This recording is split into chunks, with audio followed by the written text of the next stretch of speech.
So today we will discuss the remaining topic of our Laplace transformation. So before diving into the deep, we first recap some previous studies. Like if we have a signal xt in the time domain, the Laplace transformation we let it x of s. So if we differentiate it one times in the time domain, we already know this formula in the Laplace domain. It becomes s times x of s minus initial condition. So what will happen if we differentiate it n times in the time domain? So if you differentiate n times in the time domain, that time your Laplace transformation will be multiplied by s to the power n, and there will be n minus 1 initial condition. So let's make it clear by two examples. So there, if we differentiate two times, then there we multiply our initial Laplace transformation xs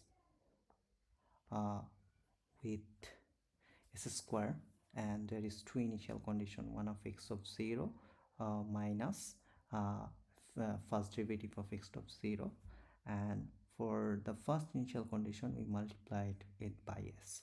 So if you notice this formula, that whenever differentiating n times, that times for each initial condition, the power of the factor s to the power n is decaying step by step. See, and the initial condition is actually increasing by its differentiate factor, right? So what will happen if we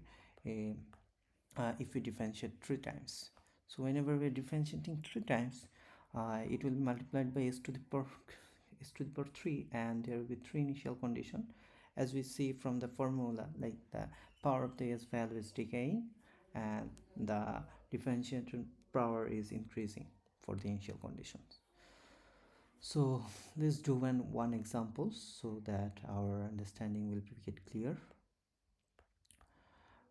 So here is one example.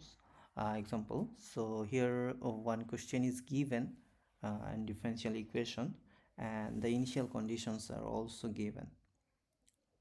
So in general, whenever we are solving a differential equation, ODE or PDE, that we have learned from our math course, but instead of doing these things in the time domain, we actually try to do in the Laplace domain. So to do it in the Laplace domain, we first need to shift all the things from time domain to Laplace domain. So here there is a signal ut is given, and there is some differential operator. So from our previous understanding, we know that if in the time domain there is ut, in the Laplace domain we get 1 by s. So we are taking yt and its Laplace transform ys. So what will happen?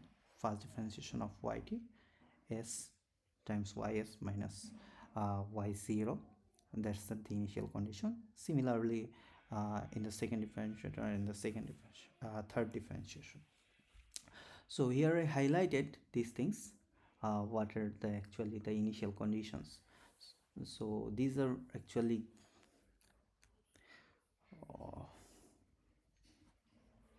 sorry. So where your slide is? So there it is.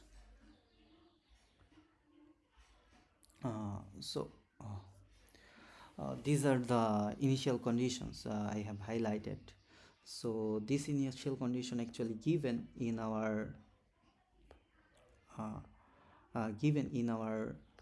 question. See, here initial condition is given y0 and y first differentiate of 0 and y double prime of 0. So we will put this value in our equation. So putting all this into our equation 1, here in equation 1, what we'll get?